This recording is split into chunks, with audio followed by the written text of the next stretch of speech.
Good afternoon or good evening, depending on where you might be. My name is Kevin Michael Grace, and this is the KMG show for January the 1st, 2021. And I'd like to wish a happy new year to all my listeners and viewers. So, as you know, Vancouver Island, named for Captain George Vancouver, as is the city of Vancouver and many other places in the Pacific Northwest. I left Victoria in August and I moved to Surrey.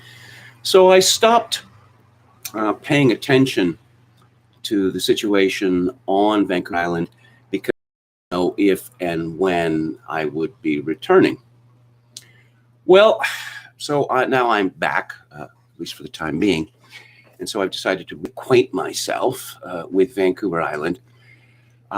We found out yesterday, New Year's Day, that late the previous day, our chief latrine walla, Dr. Bonnie Henry, had decided or announced at a hastily convened press conference that she was banning off sales of alcohol and food deliveries at 8 p.m. on New Year's Eve. Which meant, amongst other things, that people who had arranged for expensive food delivery in order to celebrate the new year were out of luck and no refunds. So why did Dr. Henry do this? Well, she said that people have a few drinks, they get sloppy, they forget about social distancing and masks, etc. It is, I believe, already illegal to have more than one stranger in one's dwelling. And so I thought, well, since I do live on an island, what is the particular situation here? So I went to my province's COVID-19 dashboard, and I clicked on the Vancouver Island Health Authority. Let's see, let's run down the numbers here. Keep in mind that Vancouver Island has a population of about 800,000. Total COVID-19 cases, 928. Active, 82. Laboratory diagnosed cases, 920. Epi-linked cases, 8. New cases, 11. Currently admitted to hospital because of COVID-19, 8. Currently admitted to ICU, 2. No, I didn't misspeak. 2 people on the island in intensive care units because of COVID-19. Total hospitalized to date, 54. Deaths, 11. Yes, that's right, 11. And how many, old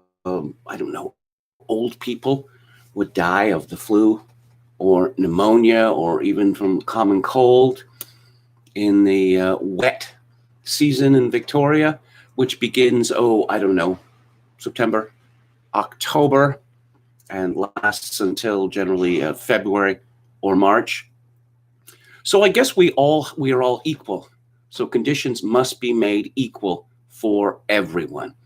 So the same lockdown regime, which obtains in the greater Vancouver area and other parts of the province, must be imposed on Vancouver Island, despite the fact that COVID-19 has been barely a nuisance on Vancouver Island. Again, I'll run down those figures.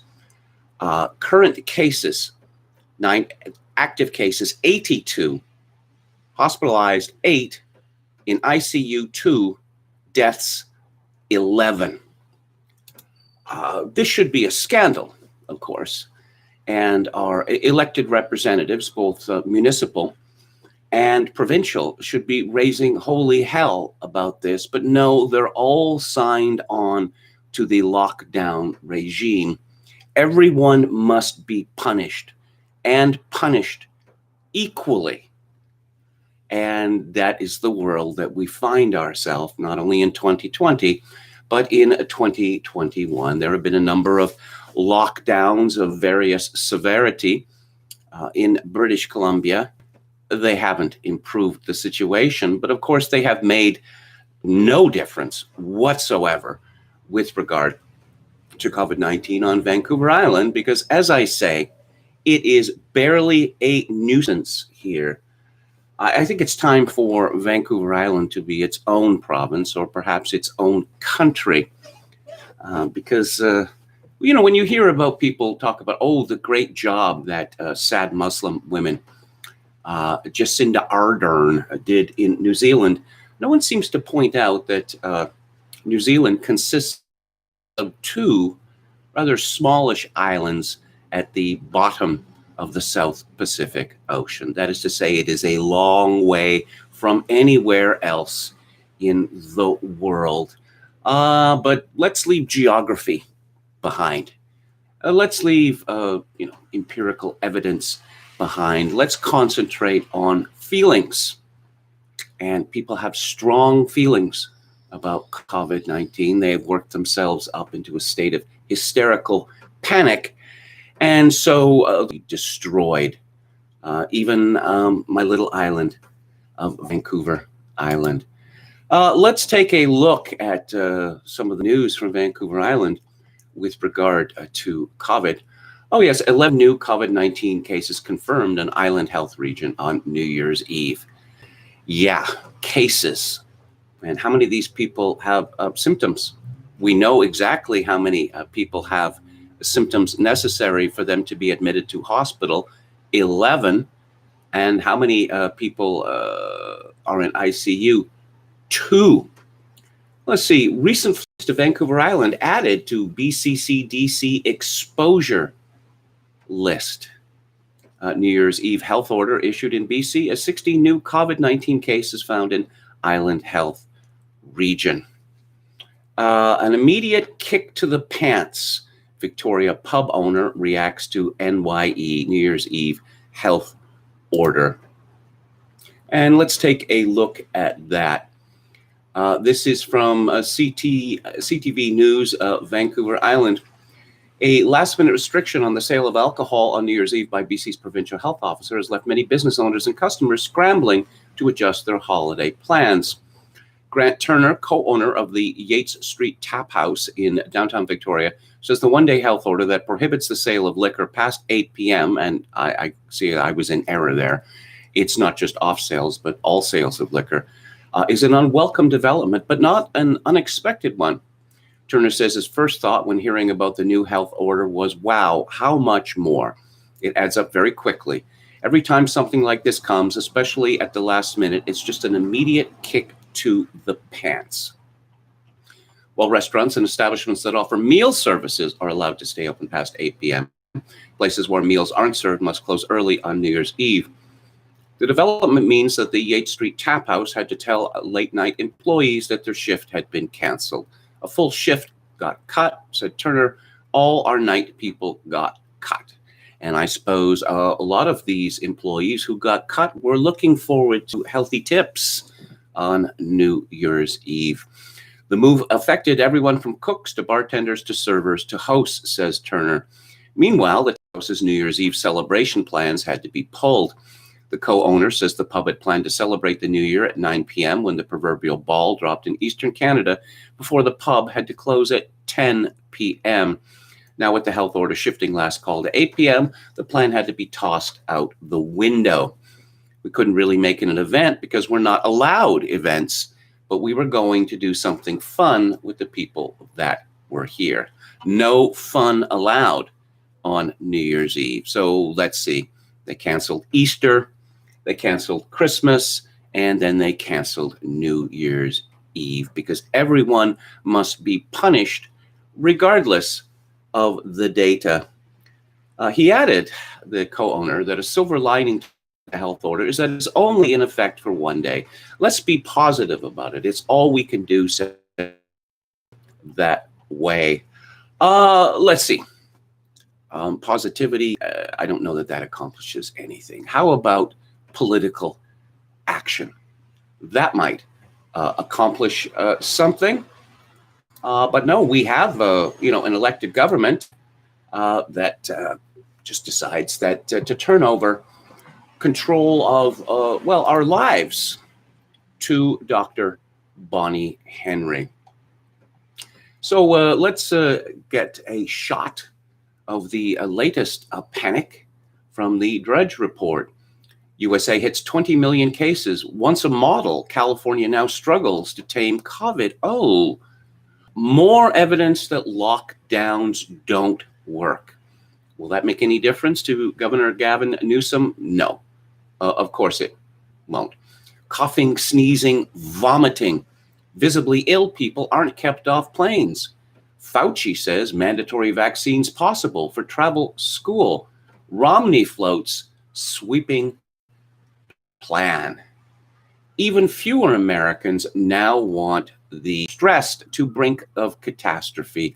Let's see the pictures, huh?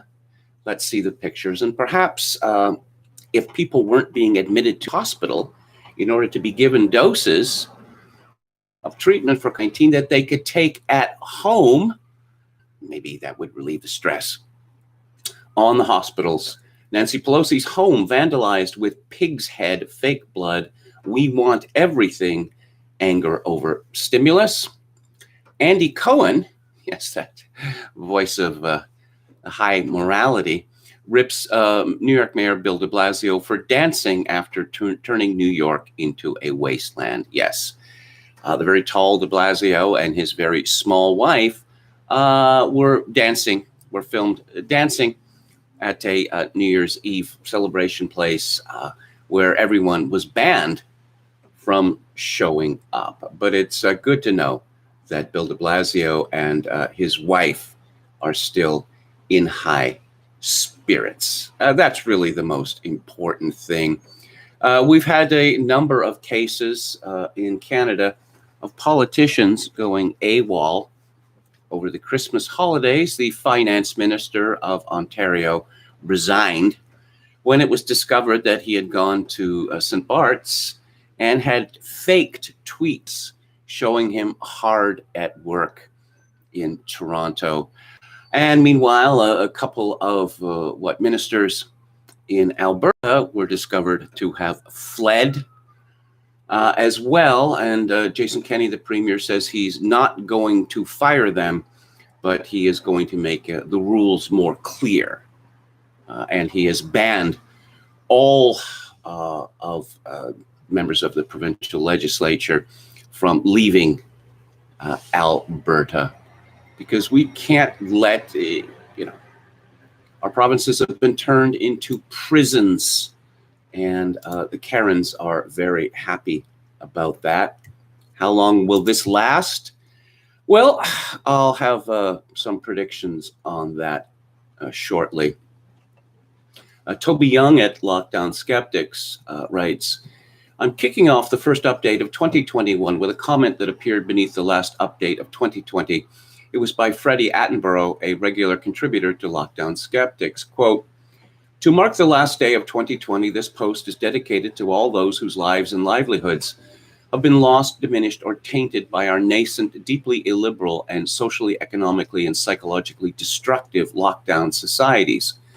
For all those whose jobs and businesses have been destroyed, those whose medical conditions have been left undiagnosed, those whose cancers have been left untreated whilst the government saves the NHS, those whose aspirations have been crushed, whose financial lifelines and supports have been laughed at, ripped up, and thrown to the wolves by well-paid, cosseted, and conceited scientific bureaucrats, those who've seen loved ones die long before their time at the hands of rescheduled and or canceled NHS appointments, for those citizens streets exercising their democratic right to protest against lockdowns who've been roughed up by the police, for the young woman in Victoria State, Australia, strangled to the floor by a policeman for the crime of not wearing a mask, for the heavily pregnant woman led away from her home in handcuffs, minutes of any self-respecting liberal democracy, civil society, laughter, human touch, communion, for those whose elderly relatives who've been left to die alone in care homes, bereft of the love and attention that would have eased their passing, for the pain and the hurt felt by those who never got to say goodbye to a loved one, for the children who've been left as psychologically scarred by an education system null and thrall, semi-functional neurotics, For the university students being taught to fear the unknown, to look before they leap, to strip the joy out of life and replace it with a risk assessment, to cede personal responsibility to authority, and to always value security over and above freedom. For all the women trapped at home with abusive partners, for the children who social workers can't see on Skype video calls, for those whose mental health has deteriorated, who feel irreparably broken, who've got to thinking that they'll never be able to find their way back to who they once were, for the people who lie awake at night worrying about where the next mortgage payment is coming from, to those who, at same point this year, have felt that they've had nowhere to turn but the Samaritans, and to all those troubled souls who've slipped unnoticed through the cracks of our desiccated society and then out into one last lonely, bewildering descent into silence. We won't forget, we won't forgive. There will be a reckoning. Will there be a reckoning? I don't know. We don't hold our leaders responsible for any of their mistakes anymore. I mean, the worst thing that can happen is they can be voted out of office. And what that means in my country is that they become leader of the opposition, say, instead of premier. It's really not much of a punishment. They can wreck away to their heart's content. They can do whatever they like, and they can't be stopped. And why can't they be stopped? Well, because the state has a monopoly on violence. That's the reason why. And the worst predictions of Georges Sorel, 100 years ago, more than 100 years ago, have been proved right. If politicians cannot be held personally responsible, they will become irretrievably corrupt, and they will be able to get away with anything. Toby Young writes, Spectator editor Fraser Nelson has written a good column for today's Telegraph in which he expresses some skepticism about the Prime Minister's target of lifting restrictions by Easter. Quote, when Boris Johnson cheerfully declared that things should be much better by Easter, hearts will have sunk all over the country. One of the few reliable features of the pandemic is the Prime Minister's optimistic predictions being quickly disproven. He spoke of normality by November, then Christmas. We were also promised no more lockdowns or school closures. So now, when he says we could be less than 3 months away from the taming of COVID, it's hard to banish the idea of something going rather drastically wrong. His aides are by now familiar with his trend. He hates giving bad news. So after a particularly bleak press conference, he'll seek to end on a high note with an unscripted promise of dazzling success, such as a world-beating test and trace system. We need to break that habit of over-promising and under-delivering, says one of his lieutenants in the COVID battles. Johnson acknowledged there's some cause for optimism. The UK is among the first countries in the world to approve the Pfizer, BioNTech, and AstraZeneca vaccines, and the rollout has already started. But realism dictates the deadline probably won't be met. Professor Martin Marshall, chair of the Royal College of General Practitioners, asks, why do you need diversity training in order to give a jab? Where is this going? I suspect one will soon need a diversity training in order to have any civil rights. That you won't be able to leave your house, you won't be able to buy anything, goods or services, unless you've had the requisite diversity training. ICU occupancy still below average. Again, data has become irrelevant. Toby Young writes, yesterday Radio 5 Live broadcast an interview with an emotional intensive care doctor who said that people who don't follow social distancing rules or wear masks, quote, have blood on their hands, unquote. Professor Hugh Montgomery said hospitals were facing a tsunami of COVID cases, and he feared it would get worse after New Year's Eve. Among his more outlandish claims were that one person could infect hundreds of thousands of people, and whole families are getting wiped out, including children. Really, if an entire family had died of COVID-19, I think we'd have heard of it by now. No doubt Professor Montgomery has the best of intentions, but he should pause to consider that between 20% and 30% of COVID patients in hospitals have become infected since being admitted. In reality, no one has blood because no one intentionally infects another person. But if going to assign blame, surely he and his NHS colleagues have to accept some responsibility as well. No, they're not going to accept any responsibility, and no responsibility is going to be meted out to them, because the so-called frontline workers are the saints in our midst. Let's see. Let's go to the chat here. Good evening to CD Kaleo. I'm at Kelly's Earth, Palcaso 88. What's the deal with the train noises I heard? Well, I have to keep the door open. Otherwise, it's like 80 or 85 degrees in here. I'm not exaggerating. So you're going to get some ambient noise.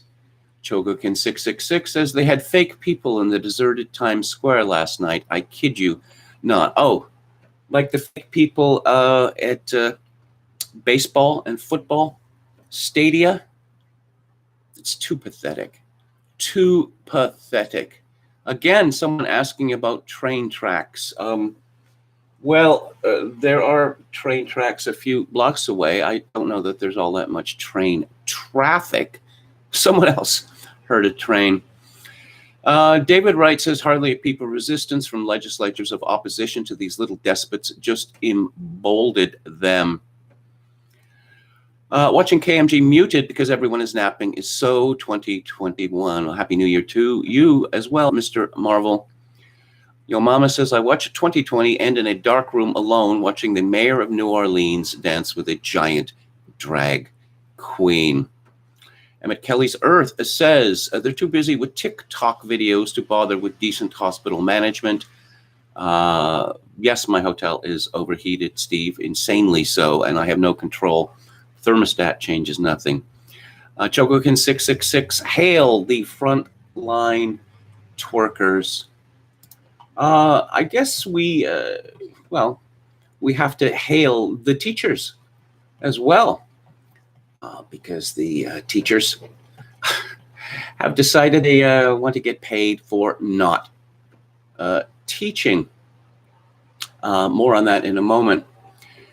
Joe Barron writes, Annus Horribilis doesn't cut it. A year in which we've seen the advent of a global pandemic, worldwide protests caused by the killing of an unarmed black civilian in Minneapolis and the cancellation of Christmas, all endured with the forbidding specter of a no-deal Brexit hanging over us, surely needs a brand new term. The most striking thing about this whole affair, though, has been the utter failure of our alpha caste to navigate the ship of state through these tempestuous seas. Incalculable levels of ineptitude have combined with both arrogance and ruling class. And just as importantly, the misconceptions of the emperors really do have no clothes. Oxbridge and Eton, we know now. Apart from churning out interminable, never-ending configuration of smug, arrogant, born-to-rule Malfoys with the means and connections to trample over their opponents and further their own interests, you have nothing else to offer. You certainly don't add any value to the rest of society. Thanks to you and our most influential institutions saturated with your alumni and the alumni of other elite educational establishments, the poor suffering British people have been lumbered with politicians intent on destroying our socioeconomic and cultural inheritance, in short, our hard-won freedoms and economic well-being, in the name of protecting us from a virus that has a 99.7% survival rate. So I was sent a story, which is really too funny. This is from Matt Palumbo from the Dan Bongino show. Chicago teachers union leader demands schools stay closed while vacationing from Puerto Rico. And there's a picture here. What is this, Facebook post from a woman called Sarah for Justice. And she is not what I had in mind when I heard the phrase union leader. This is a very attractive woman indeed. And here she is wearing a bikini and showing a lot of cleavage. She has a sun hat on. She has big brown eyes and a lovely smile, and she's enjoying herself at poolside. Chicago Teachers Union Area Vice President Sarah Chambers opposed requiring teachers to return to the classroom and posted a photo that appears to show her poolside in Puerto Rico, WGN-TV reported. Chambers has since deleted her Instagram account, according to the station. You see how dangerous Instagram is to women? Here I am eating at a fancy restaurant, so I have to take a selfie of me with the food. Here I am enjoying an expensive designer cocktail, so I have to take a picture of me with the cocktail. And here I am sneaking out of besieged Chicago to sunny Puerto Rico and soaking up the sun, having a great time, and I have to take a picture of myself doing that and post it to Instagram. I've noted that the vast majority of posts by women on Instagram are variations on the theme, "My life is better than yours." Hearing of an educator revolution happening, she wrote on Twitter on Thursday, "Tons of members are emailing their admin. I'll be asserting my right to continue to work in a safe, remote environment on January 4th, 2021. I have signed the pledge, along with over 8,000 plus union educators, to continue to work remotely." And she asks, what direct actions are you taking at your school or in your district? Just a few hours earlier, Chambers posted the picture on Instagram that appears to show her poolside in Puerto Rico and talks about going to Old San Juan for seafood. Sounds delightful. In response to the criticism this hypocrisy predictably garnered, she responded to criticism that nobody made and tried to rebut non-existent concerns that she could have exposed people to coronavirus in Puerto Rico. "I've got 4 COVID tests, 2 rapid, 2 PCR before coming here and wore 2 masks, N95. Scientists said airplanes are safer than grocery stores because airplanes have ICU level filtration and everyone wears masks," she wrote. She then debunked her entire case for not teaching physically in school. Quote, "My doc said it's extremely unlikely for me to get COVID again since I had it so badly," unquote. Chicago Public Schools plan for students to return January 11th, but the Chicago Teachers Union has raised the possibility of a strike.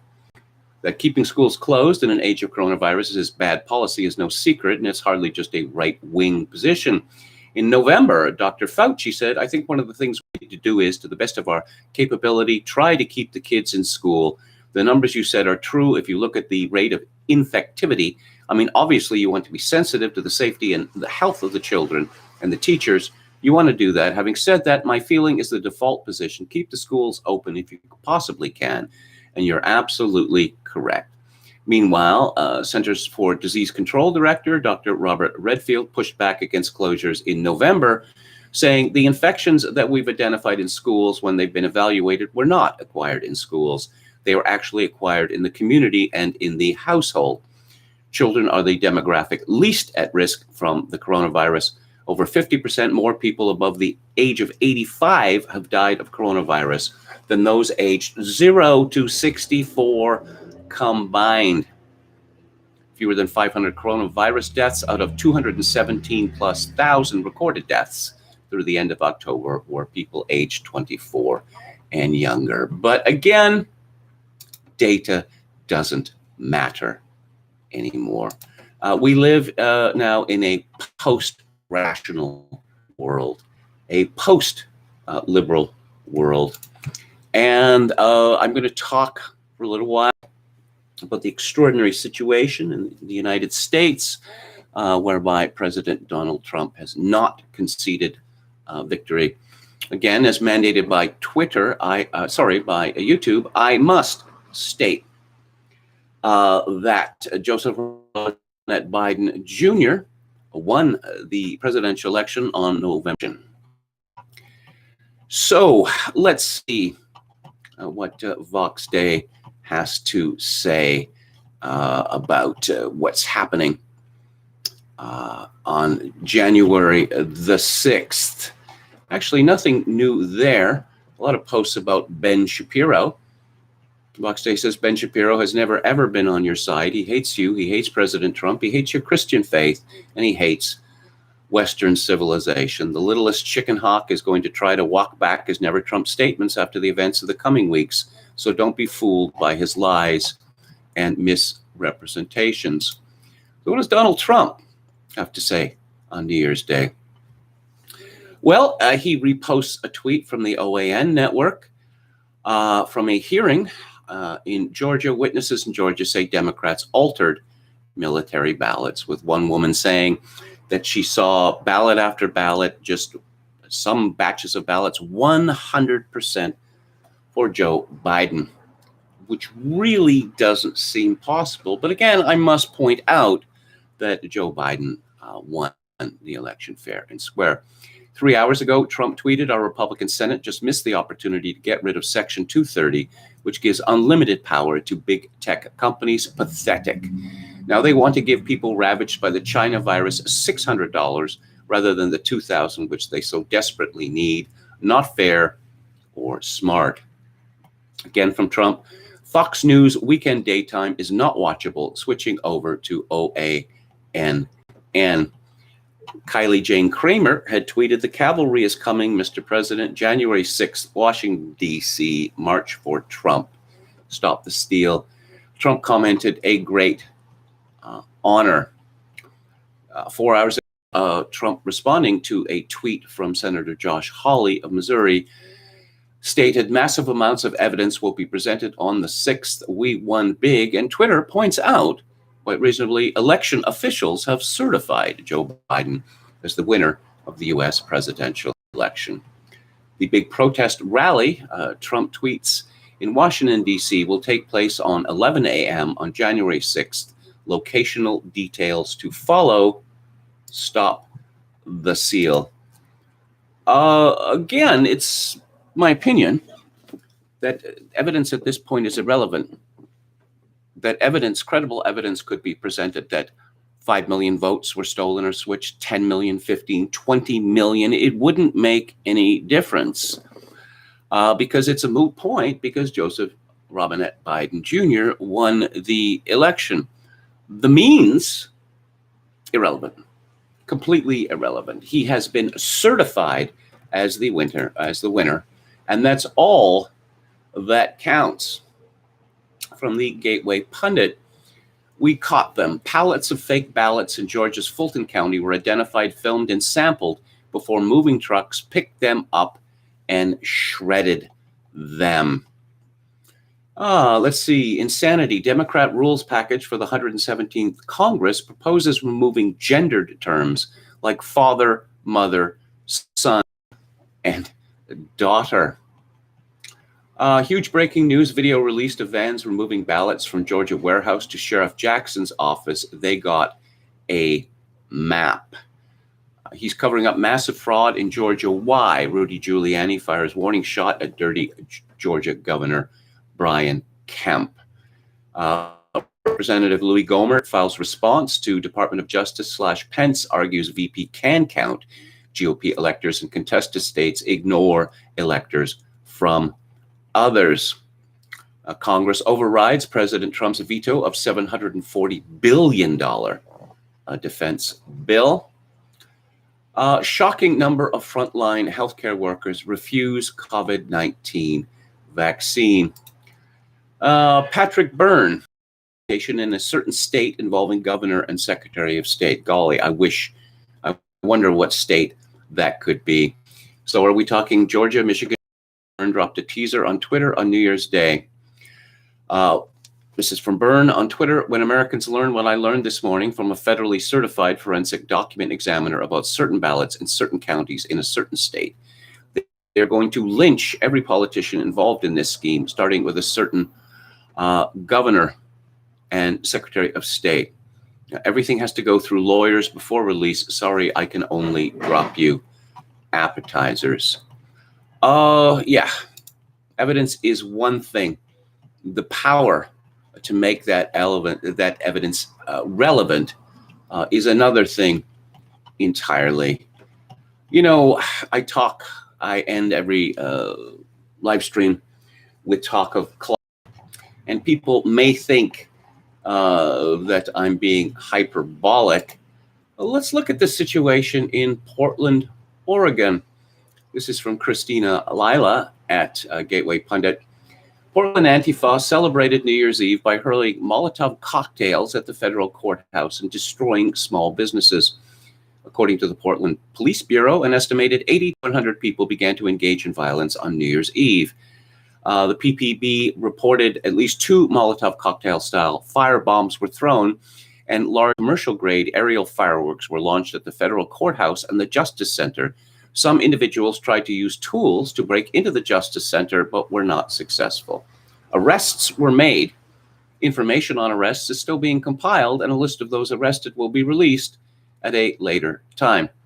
Yes, catch and release. They will be arrested. They will be charged with something, and then they will be let out to riot again. The peasants must stay home on New Year's Eve, but Antifa terrorists are allowed to riot and burn down businesses. Antifa destroyed another Starbucks and other small businesses in downtown Portland. They launched mortar fireworks and projectiles at police shortly before a riot was declared. Anarchy in Portland, Oregon, which has been going on for 4 months or so? And apparently not a problem. This is direct attack on the state, and the state's attitude appears to be, oh, they're just mixed up kids. Imprisoning them wouldn't solve anything. Well, I don't know. I rather suspect that it would. But again, actions don't have consequences any longer. And let's see. The American thinker, Michael Busler, writes, what AG bars means for Google, one thing is clear. The easy ride for big tech is over. Is telemedicine our future? Writes Keith Jackson, MD. In fact, the trend toward doctor visits without physical examinations is not in anyone's best interest. Somehow I suspect that our leaders will continue to receive physical examinations. Somehow I don't think that they are going to submit to remote evaluation. I could be wrong, but that's my prediction on that. At American Greatness, Michael Booth writes, dooming Lincoln. If the left gets their way, Lincoln will someday be remembered no differently than George Wallace. I'm not a admirer of Abraham Lincoln, although it's funny to hear all this talk of Trump being a dictator. And when you read what Abraham Lincoln did during the Civil War, declaring martial law, closing down newspapers, arresting journalists, federalizing the city of Baltimore, attempting to arrest Justice Roger Taney of the Supreme Court. Of course, Trump has gone nowhere near that sort of thing. Angela Codavia writes at American Greatness, the New York Times on Tuesday reported the numbers the health officials showed President Trump were overwhelming. With the peak of the coronavirus pandemic still weeks away, he was told hundreds of thousands of Americans could face death if the country reopened too soon. Codavia comments, these numbers, many millions of infections, hundreds of thousands of deaths, were ones that health officials had been spreading through a sensation-hungry media for some time. Together with a poll question that framed the choice just so, they had already helped produce another set of numbers. Quote, voters overwhelmingly preferred to keep containment measures in place over sending people back to work prematurely, unquote. This, the Times crowed victoriously, had stampeded President Trump to abandon his goal of restoring normal life by Easter. Trouble is, though, these numbers come from just some doctors. They reflect neither reality nor broad medical opinion. They're synthetic products that hide the often ignorant assumptions that they reflect, substitute for reason, foster panic, and ruin the country. The following shows how soft and hence divorced from reality these numbers are, what it would take to produce hard numbers, i.e. ones reflective of reality, and the manner consistent with self-government in which such matters should be debated and decided. All admit that the numbers that are scaring the sense out of the country are mathematical projections. All projections are based on assumptions about the ever-changing numbers of confirmed cases of COVID-19, as well as of deaths resulting therefrom. But few, and here it seems we must include many health officials, consider that the latter numbers are themselves soft and tell us next to nothing about how much, how little, or what kind of dangers the virus poses to us. Certainly, they give no guidance about what restrictions any confirmed cases, meaning cases that have come to the attention of the medical profession, tells us nothing about the number, nor is the number of deaths hard, because it does not distinguish between those who die of the virus and those who merely die with it. That is, they might have died even without it.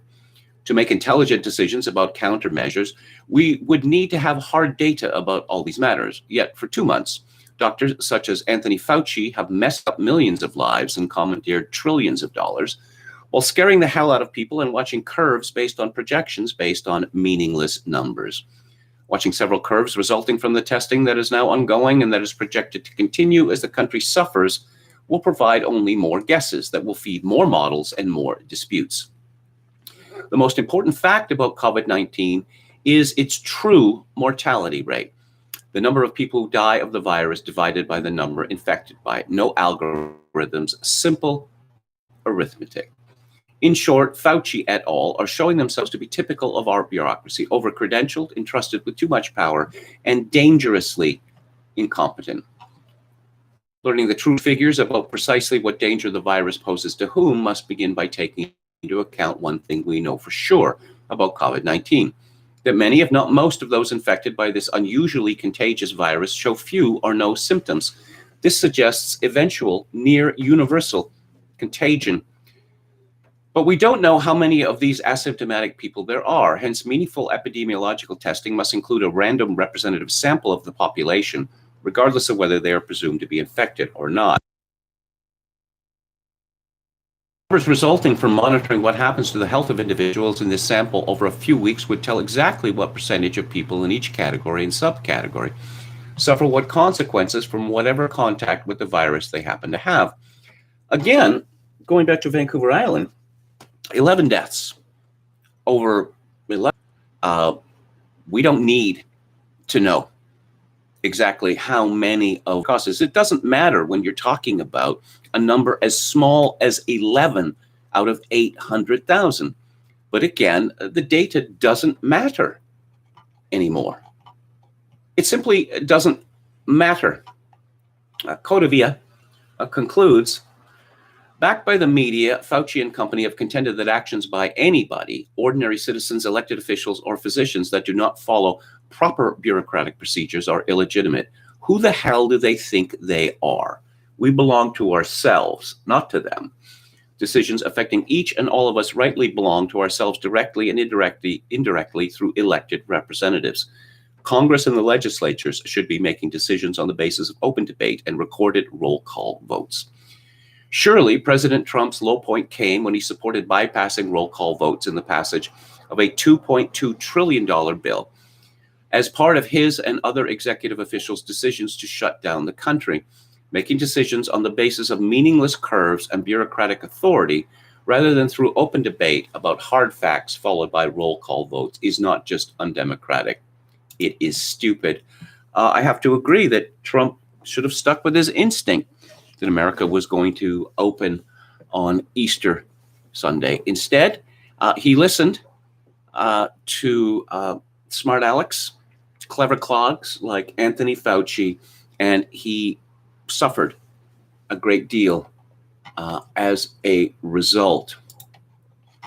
I am going to move on to some predictions about 2021. But before I do that, let's go back to the chat. Emma Kelly Zer says, neat foreshadowing for the book club, or is it a fearful descent through the headlines to the book club.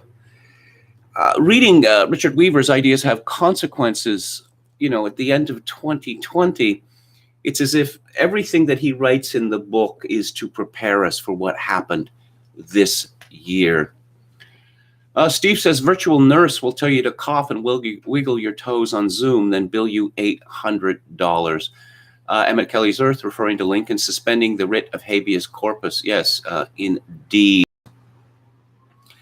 Head McNeck says, is all this continued insanity going to depress us all past the point of having the strength to do something about it? That appears to be the plan. Again, and when I found out these numbers from Vancouver Island, I began to suspect that this wasn't true, or, I was going crazy. Because why would you lock down an entire island where 11 people have died from supposedly, the worst disease since the bubonic plague? Let's see. James Fountain, don't get to catch these live very often. Happy New Year. Happy New Year to you as well. Guys, is Kevin blinking in Morse code? Yeah, no, I don't think so. Chocokin666 says Instagram is good only for various collectors like myself and BBW thought. I'm not going to repeat that. Chocokin666 again. Wow, Zoom teacher union chick is cute AF. Indeed, look like. Head McNeck says, I'm in deep red Idaho, and it's all masks all the time here. Very black pilling. Of course, there is the possibility that one day people will wake up and say, this is madness. It has to stop. And I suppose part of that deal would be that no one was punished because so many people are liable, including, I see people, it's raining outside and it's windy because it's Victoria, and there are the people wearing masks, walking alone on the street, seemingly laboring under the fear that the atmosphere itself is going to infect them with a disease that almost nobody dies of. But never mind that. Let's go to Jim Kunstler. As I write, he writes, the presidential election is still not resolved, with dramatic events potentially unfolding in the first days of the new year. I'm not convinced that Trump is in as weak a position as the news media has made him out to be in these post-election months of a political fog and noise. The January 6th meetup of the Senate and House to confirm the Electoral College votes may yet propel matters into a constitutional lost world of political monsterdom. The tension is building. This week's public demonstration by one Jovan Hutton Pulitzer of the easy real-time hackability of Dominion voting systems sure threw the Georgia lawmakers for a loop. And that demo may send reverberations into next Wednesday's DC showdown.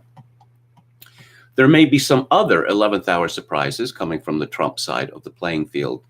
As I averred Monday, we still haven't heard anything from DNI Ratcliffe, and you can be sure he's sitting on something, perhaps something explosive, say evidence of CIA meddling in the election. There have been ominous hints of something screwy in Langley for weeks. The Defense Department under Secretary Miller took over all the CIA's field operational functions before Christmas. No more black ops for you. That was a big deal. There were rumors of CIA Director Gina Haspel being in some manner detained, deposed, and talking of dark deeds. She was, after all, the CIA's London station chief during the time that some of the worst Russiagate shenanigans took place there, involving the international men of mystery Stefan Halper, Joseph Milfsud, and Christopher Steele. Ratcliffe seemed to be fighting with the CIA in the weeks following the election over their slow-walking documents he had demanded. What else does Trump know about this rumored interagency feud, or a number of other fraught matters surrounding the election, and also questions concerning the harassment he suffered from the 4-year rolling coup run by his deep state antagonists, many of them CIA? What does he know of China's infiltration into our national affairs, of which the Biden family's business deals with CCP-connected companies is only one piece? Or of China's relationship with Dominion Systems? China is rumored to have acquired a 75% interest in the company as recently as October. In any case, the president cut short his holiday break in Florida before New Year's Eve to fly back to Washington. The company line is that he wants to exhaust all the prescribed legal procedures to contest the November 3rd vote tally. And if none of it avails to correct the outcome, he might move on to something else. If even the so far publicly revealed evidence of the Biden family's influence peddling schemes overseas is true, and the emails and corporate memoranda from Hunter's laptop seem genuine, then it would be Trump's duty to prevent Joe Biden from becoming president. Again, this is Jim Kunstler speaking. This is his opinion. And outside the constitutionally mandated process in the national legislature, that would leave him some sort of other emergency executive action. Trump has called for a gigantic assembly of his supporters on January 6th in Washington. He didn't call them there to watch him get humiliated. Something is, feel it in the air. I'll give it a fair chance that Donald Trump is the one with his hand on the Bible come January 20th. One caveat to all that, 2021 is going to be very rough sledding with many discomforts, traumas, and for America. Whoever occupies the Oval Office is going to be buried in trouble. In theory, I would have preferred to see a Democrat left holding that awful bag, if only as payback for all their bad faith and dirty fighting of the past 4 years. But Trump is apparently willing to shoulder that burden, and in such an existential emergency, he's likely to be a better leader than the corrupt and feckless old white Joe. Okay, I'm going to just come right out and splatter a bunch of individual forecast predictions up front in this lead. So here we go. And Kunstler wishes a healthy, sane, purposeful, and upright 2021 to you. A bill of particulars for 2021. The election is readjudicated, fraud subtracted from the tally, and Trump is declared the winner. The mail-in vote for the Georgia Senate seat runoff is disqualified as systemic fraud is revealed. Stacey Abrams is indicted for organizing the fraud. A number of political celebrities, DC swamp rats, K Street hustlers, media figures, and tech company executives are arrested and charged with serious crimes around election fraud. The CIA is purged and reduced to a strictly analytical role for advising the executive. The FBI is likewise purged. Director Wray is charged with obstruction of justice. Following the reversal of the news media's election narrative and the actual election results, Black Lives Matter and Antifa are loosed upon a number of cities and wreak considerable destruction, but eventually get their asses kicked by federal troops. City mayors who allowed the havoc to proceed are arrested, charged with abetting insurrection, and removed from office pending trial. Nancy Pelosi replaced as Speaker of the House, Mitch McConnell replaced as Majority Leader. U.S. Attorney John Durham brings charges against lawyers involved in the Mueller investigation, including Andrew Weissman, Aaron Zebley, Brandon Van Grack, and Jeannie Rhee. Mueller is named as an unindicted co-conspirator due to mental incompetence. A special prosecutor is named to investigate the Biden family business operations. Indictments followed late 2021. Stock market enters long, deep asset value deflation through first and second quarters and bottom bounces the rest of the year. S&P falls to 550 range, Dow Jones under 10,000, NASDAQ under 3,000. Again, these are predictions from James Howard Kunstler. The dollar DXY index falls under 80 by second quarter, 60 at year end. U.S. GDP down by 40% year end 2021. U.S. oil production minus natural gas liquids down by 40% year end 2021. Banking system thrown into disarray due to non-payment of rents and mortgages. Federal government intervenes with direct renter relief payments. Homeowners in default are allowed to remain in their homes on a provisional basis, which is never reconciled. Bubonic plague outbreak among homeless of Los Angeles as rats proliferate in their encampments. Pension funds collapse as a broken chain of rent and mortgage payments destroy real estate investment trusts. Federal government forced to organize massive food giveaway programs. Millions enrolled in make-work projects a la the New Deal, some of them of value. New York City forced to curtail subway service to bare minimum as money runs out. California Governor Gavin Newsom recalled out of office. George Soros and several directors of Soros-funded NGOs charged with racketeering and election campaign finance crimes. General Motors, Chrysler, and Ford are back seeking bankruptcy protection. This time, their assets are sold and reorganized into smaller companies, no bailouts. COVID virus fades from the scene by third quarter, but economic carnage remains. Huge amount of restaurant equipment sold for dimes on the dollar. Bitcoin hodlers become Bitcoin sodlers as cryptos tank. Woke hysteria evaporates as Americans struggle with desperate reality-based problems of everyday life. Collapse of higher education begins in earnest as college loan racket implodes. Scores of colleges and even some universities shutter. Others shrink drastically in desperate effort to carry on. Hollywood celebrities apologize en masse for past woke behavior, beg forgiveness from canceled victims and fans. Nevertheless, collapse of the movie industry continues as post-COVID, Americans desperately seek the company of other people instead of canned entertainments, which they have grown sick of. Professional sports collapse as business model fails. Impoverished Americans start up low-cost local baseball and football leagues. Twitter and Facebook become public utilities. Now you can see that these predictions that Kunstler has made are things that he wishes would happen. And perhaps some of them will happen, but I think that he is true that there has to be a reckoning for the disastrous decisions made in 2020. How that reckoning will play out, I can't say.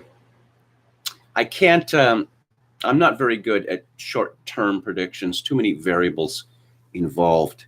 So I decided some time ago to desist from making them.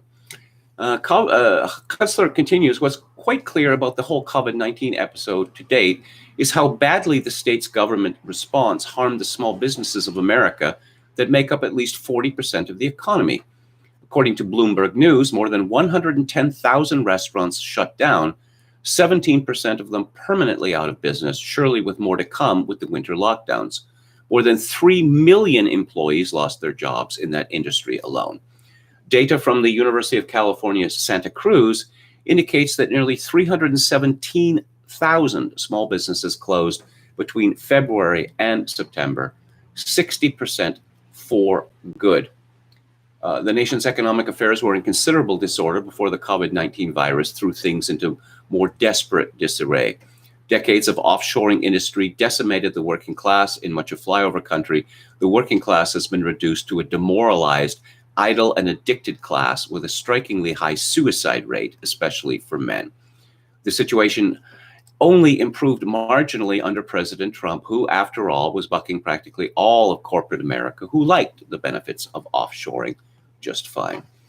I believe that the working class will return to laboring and not in the giant American factories of the kind we had in the 1960s. But because the government social safety nets will be running out of financial mojo in the coming decade. So they will have no choice but to labor, at the same time that many automated activities we've enjoyed will not be running much longer. A lot of that automation has been applied, for instance, in agriculture, where one person could plow or harvest hundreds of acres a day riding in the air-conditioned cab of a multi-million-dollar rig guided by GPS, allowing the driver to watch movies while he worked. Well, that agribusiness model is about to fail. The scale is all wrong and the capital requirements are too exorbitant. Bottom line, many idle working-class folk have a future in agricultural work. They don't know it yet. Expect also more opportunities as household servants as American society becomes more distinctly hierarchical and in more fine-grained strata than merely the rich and the poor. Far from being an evil outcome, consider how important to human psychology it is to have a place in this world, both in terms of purpose and a physical place to call home. And anyway, how wonderful is the former working class's current plight as drug addicts and suicidal? Would you want things to stay that way? Or can you imagine new social arrangements to meet the new economic realities? The consolidation of commerce into a few giant companies such as Walmart, Target, Amazon had reached a deadly and tragic pitch before COVID-19, destroying all lesser organisms in the business ecosystem and thousands of local main streets in the process. With the COVID lockdowns, the big boxes were somehow exempted from closure. Though they seem to be triumphing for the moment, these giant national chain merchandising outfits are in their sunset phase headed for twilight. As I'll surely state again in this forecast, the macro trend is for downscaling and relocalizing in everything. The chain stores and big boxes depend on systems and arrangements that won't persist. For instance, the long supply lines from the factories of Asia. The end of mass motoring will also prove problematical for commerce at the giant scale smeared all over suburban landscapes. Kunstler continues, the catastrophic failure of so much small business in America through 2020 will provide the seeds for a rebirth of small businesses when the giants fall. A lot of equipment will be available at dimes on the dollar. Rents will be cheap. Enterprising people will have to be careful about where they decide to set up for new businesses. Better Main Street than out on some empty strip mall. The American economy had already entered a zone of danger, as Sternberg argues so well in their respective blogs. The economy is an energy system that, in the advanced techno-industrial form, depends absolutely on fossil fuels, which have become a problem the past 2 decades, leading to the present inflection point, bringing on degrowth, the onset of a long emergency, and what others call a fourth turning. Same things, really.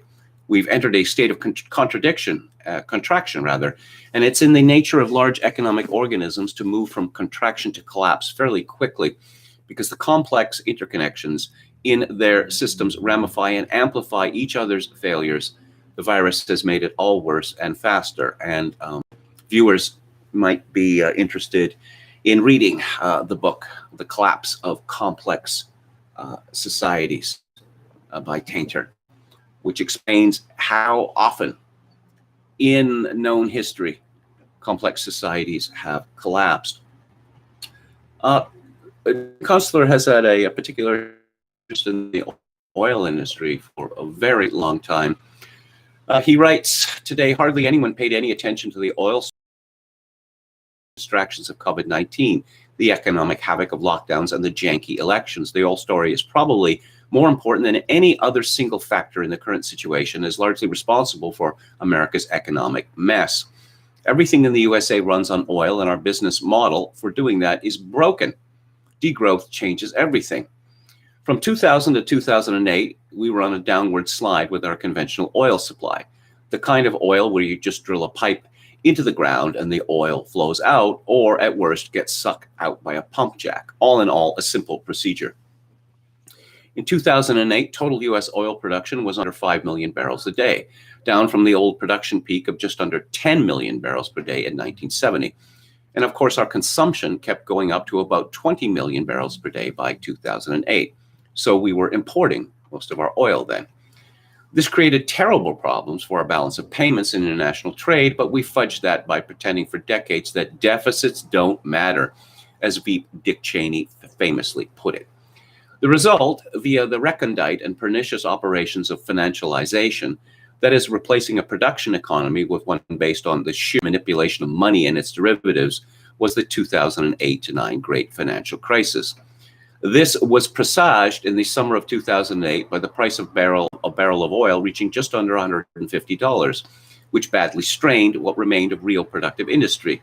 The dynamic in play induced political authorities to quit regulating wild misconduct in finance and banking as they attempted to replace productive industry with money games.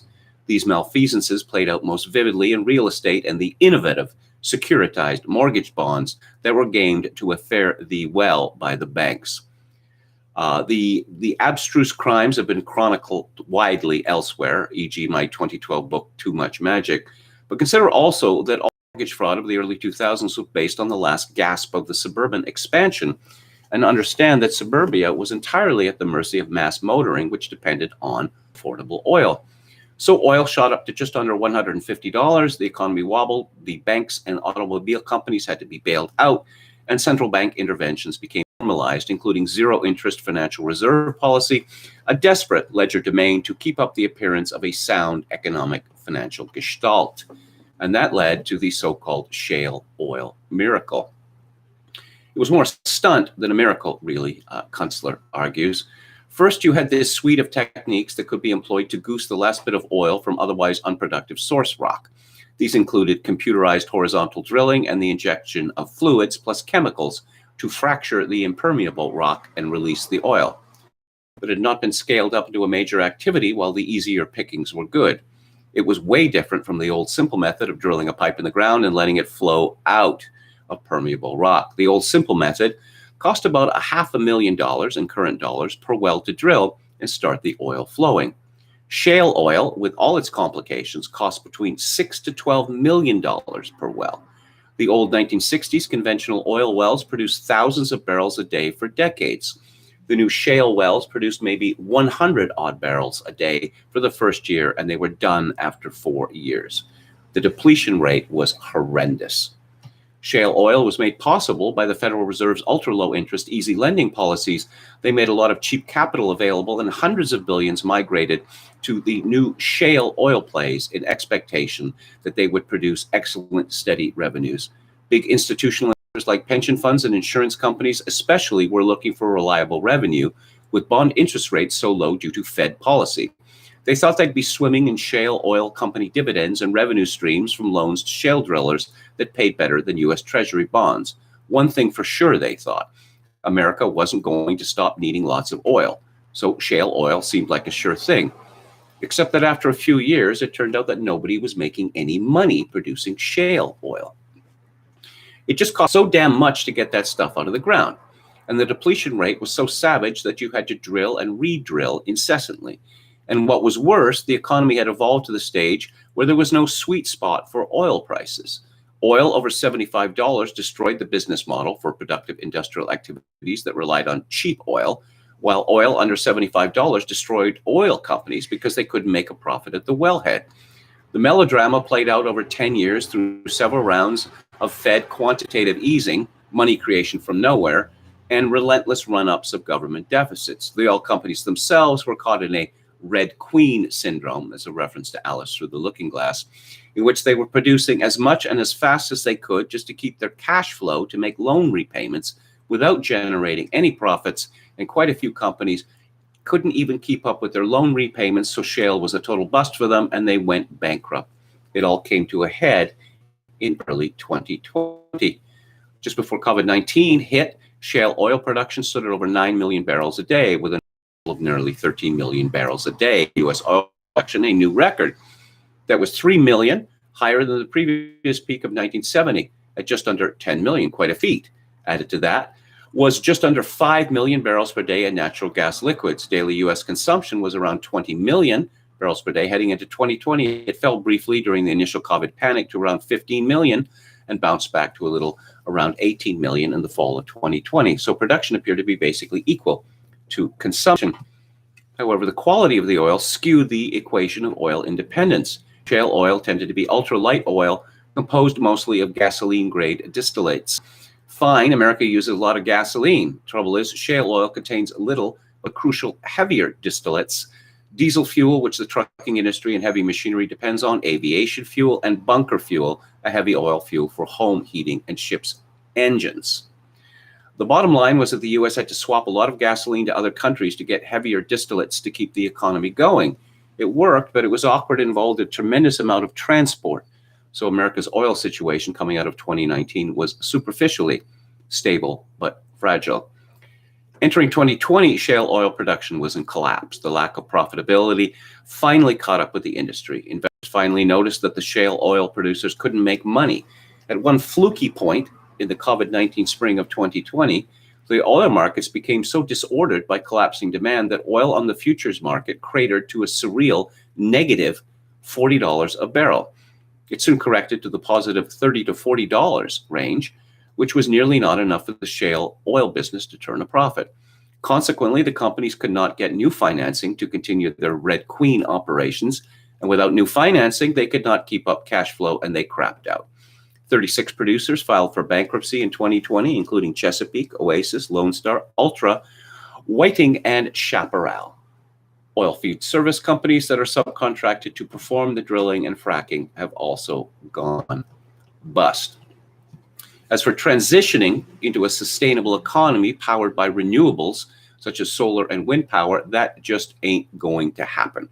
Unless you're talking about oxen and firewood and a human population about 10% of what the planet currently carries. All our fantasies about a high-tech utopia driven by wind and sun depend on a fossil fuel economy to produce the hardware for it, and then the replacement parts for the hardware ad infinitum. It's not worth going into it further here, but if you want to see more elaborate arrangements, they're in Kunstler's book, Living in the Long Emergency, published in 2020. And the Great Reset, Kunstler considers this to be a fantasy. A new world order, a phantasm of a unified world government, which is preposterous because the macro trend at this moment of history worldwide is the opposite of consolidation and centralization of power, but rather breakup, downscaling, and relocalization. Let's see. Yes, the abyss stares back. The federal eviction moratorium passed by Congress with the spring 2020 onset of COVID-19 will expire at the end of January as things stand now, placing 30 million renters at risk of losing their dwellings. Another 28 million householders have been placed in a mortgage moratorium. What happens a month from now? Well, for one thing, don't overlook the brutal fact that these moratoria don't excuse anybody from having to pay all the back rent and back mortgage installments that were suspended for the year. The federal government just can't keep rolling that forward because it thunders through the banking system. If landlords don't get paid, they cannot pay their mortgages, and most rental real estate is mortgaged to allow for a coherent cash flow, tax payment, and business model. Neither can the landlords pay their taxes to the municipalities, states, and U.S. government. The cities are especially harmed by collapsing tax revenue because they can't keep up with infrastructure repair, can't cover pensions or schools, the vicious cycle of urban decay. Yes, UBI. These programs won't work. As soon as they're bailed out for their own debts, the renters and homeowners will start racking up new back payments if they have not done enough to generate a regular income or simply because the economy is so broken. And then what? Another bailout? That was bandied about in the 2020 primaries, especially by candidate Andrew Yang, amounted to $1,000 a month. Most renters probably could not cover their monthly payments out of that, not to mention all the other costs of living. So then what? $5,000 a month?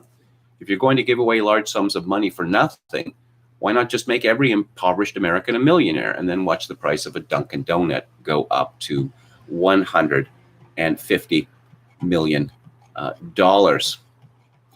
And this goes on for quite a bit, but I will move on to a different sort of prediction, or another set rather. But before I do that, let me go back to the chat here, see what anyone has to say. Solar and sail, says Quachalango. It's funny, that the environmentalist movement, which, began by praising green spaces, now seem to think that it is wonderful for our fields and our seas to be desecrated with these filthy windmills, which are bird abattoirs. Aren't we supposed to like birds? Emmett Kelly's Earth, oxen carts are the wave of the future. Let's see, 30 million. Oh boy, this year's gonna be great. So 1 out of every $3 was printed this year, asked Quachalango. We need to install coal-burning engines in our cars. Yeah.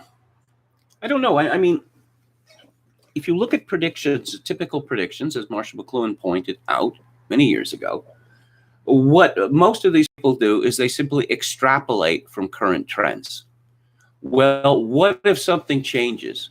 Oh, no, well, that can't happen.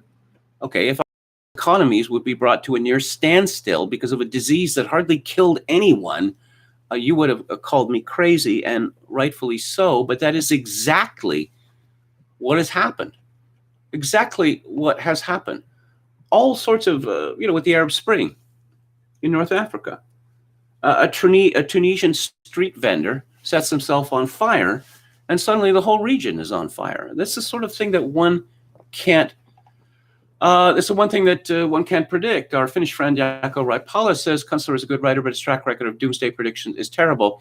He fell for the Y2K, peak oil, and just about every one of them. Oh, I think peak oil is absolutely true. I think it's absolutely true. There is more oil out there, but the cost of getting it out of the ground or out of the oceans is now stupendous, absolutely stupendous. As for Y2K, Kunstler points out, and I think this is a reasonable riposte, that businesses, governments spent an enormous amount of money with retrofits to avoid Y2K.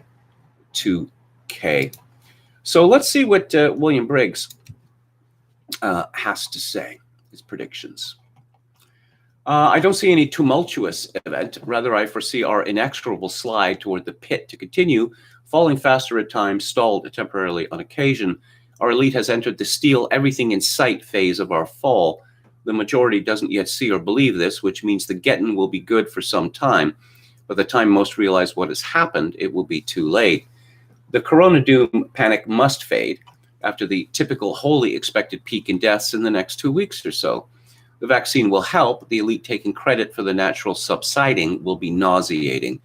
The Great Reset, the program of stealing from the poor and giving to the rich, will continue, not in an official organized way, but reoriented back toward global cooling.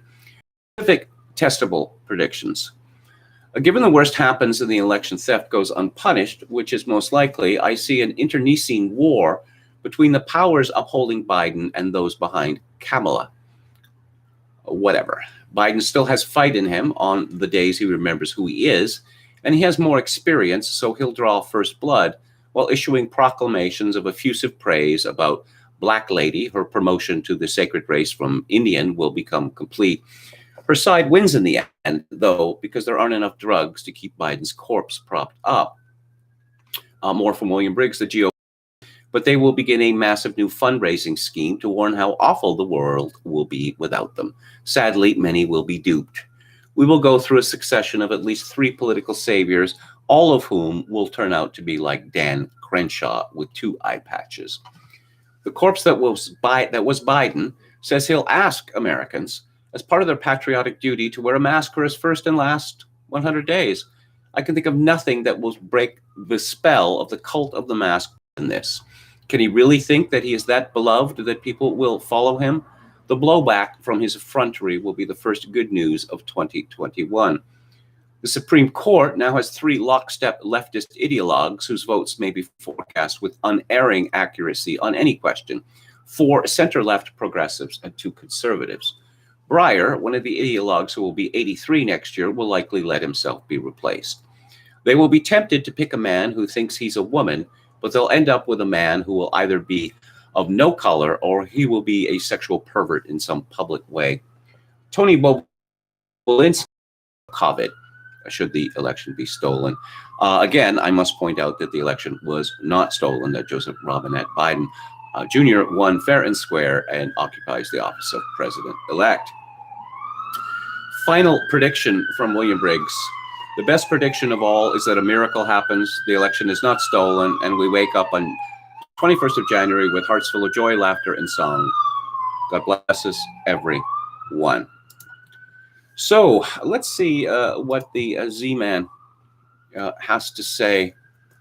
And I think I'll go back to his evaluation of his 2020. He begins, the year has been strange in many ways. One bit of weirdness that has gone unnoticed is the paucity of predictions for the coming year. For as long as anyone reading this has been alive, this time of year has featured both year-in-review content and predictions content. This year, both have been limited. Maybe the awfulness of 2020 is keeping people from thinking much about it. The wild unpredictability we have seen has probably made forecasters squeamish about predicting anything. I don't know.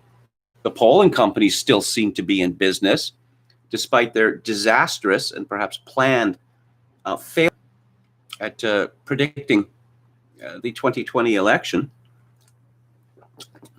I mean, how many times can business model fail before businesses fail as well? Let's see, the Z-Man continues. My prediction about Conservative Inc. has been spot there. It will be interesting to air back to their thing, given the mood of most right-wing whites these days. On the other hand, as long as the money from rich people keeps flowing into their rackets, it probably does not matter all that much. The rich people pay them to play a role, and they will play the role, even if the audience has walked. Everyone should read the comments at Breitbart or National Review once in a while, just to be reminded of this. Granted, many of them move their lips when they read, but most are just frozen in time by a fear of what is happening all around them. Unless and until there is a credible alternative in news organizations, Conservatism Inc. will stagger on. I will note at this point, going back to James Burnham, the Machiavellians, that what's typically happened in the past is that when the ruling elite proves itself to be, too inept, too corrupt, etc., it is replaced by an alternative elite, which has been waiting in the wings. What has happened in recent decades is that no alternative elite has been allowed to coalesce. It's all very well chiding Donald Trump for his cabinet picking and for the aides that he has chosen. But again, it's not like there is a reliable source of these people. It just doesn't exist. And even the Federalist Society has proved to be wanting in this respect. That the Supreme Court can decide that, oh, yes, a man marrying a man is, to forbid that would be unconstitutional. Oh, and yes, Congress has this fabulous taxing power that will enable Obamacare that Congress itself had not heard of in over 200 years of governance. But, I could read a list of historic Supreme Court decisions over the last 50 years and ask the question, exactly what standing did the Supreme Court have?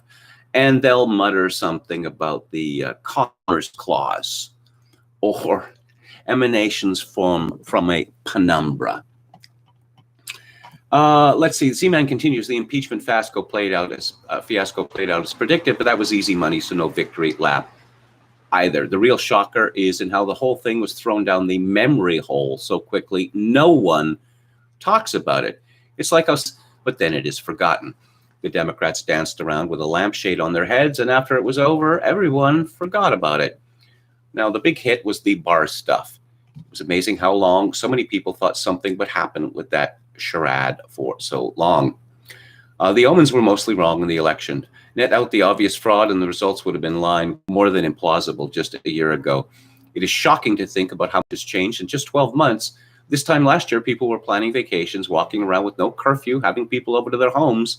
If someone had predicted that, would have been dismissed as a crazy person. This brings up something else. Every year, the television networks spend 48 hours doing New Year's celebrations. They have live shots from around the world and people reporting at various events. All of that will be canceled this year. The bars will be empty in most of the country. One of the consequences of the COVID tyranny is that people will not even get to pretend that next year will bring better days. Instead of coming into the new year with hope, most people are pessimistic. That said, the future will belong to those who keep their wits about them and their eyes trained on the horizon as the world goes to pieces. And let's look at Z-Man's 2021 predictions. Despite the uncertainty of the age, it's worth the time to think about what monsters are waiting for us in the new year. With the pretender being installed in the White House, there will be new challenges on the political front. The people in charge will have a new bag of tricks to distract people from what they are doing. The media will now have to transform from their Trump hating to making Biden sound good. The world will look a lot different in just a few months. The COVIDians will not back down. There will be reports of vaccinated people getting COVID, and that will be enough to keep the panic rolling. COVID has now replaced climate change as the left-wing religion of fear. They need to feel that they are part of a holy cause to give purpose to their lives. Some politicians will try to ratchet back the fear-mongering, but they have unleashed forces they cannot control. Mask wearing and other gestures are now the uniform of the enlightened. Retail economic pain will become obvious to everyone as the damage done from the lockdowns starts to cut deep into local economies. The media will work hard to ignore it because they will be run cover for the pretender, but more and more people will start noticing the long lines at food banks or the shuttered businesses. Joe Biden will be forced to resign by Labor Day, the Z-Man predicts. Starting in the spring, stories about his mental decline will start to turn up in the official media. His handlers will let him flail around in public, prepping the public for his eventual removal. One hopes before that happens, if it happens, he doesn't decide to launch, say, a nuclear strike on Sentinel as a coot in the White House and the Oval Office. Yeah, but, we need more evidence of him being non-compos mentis. This is a man who's got the nuclear codes, and apparently this is acceptable so that, the transition from Biden to Kamala will not be seen as too abrupt, that she won't be seen as too power hungry. He predicts, the Z-Man, that Trump will quickly fade from the scene. I certainly disagree. His audience will dwindle quickly in 2021. I disagree there.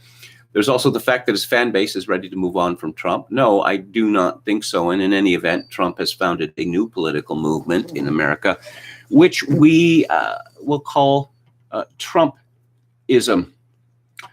This is the year we start to see some highbrow establishment characters embrace the populist cause as they look for a way to remain relevant. The departure of Trump from the scene gives them cover to shed their old skin in favor of a new one. You can see this in the second rung of the commentariat. They're starting to talk about trade, the plight of the working and middle class, and even corporate abuse.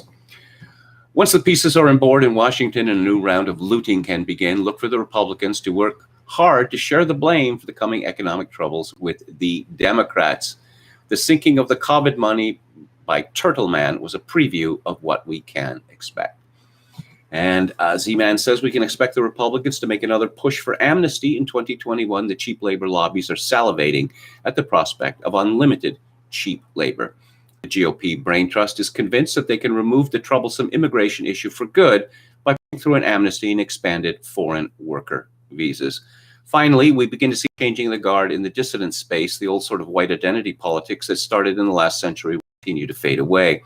Similarly, the race-aware civic nationalism of the previous generation will give way to a new class demographic sensibility on the right. This will be most obvious among the younger generation of activists. Their takeaway from the Trump years is that the system and the elites running it are the core problem. Before I move on to the book club, I am going to take a look at the chat. Let's see, scroll down to the bottom. They exist. What's that?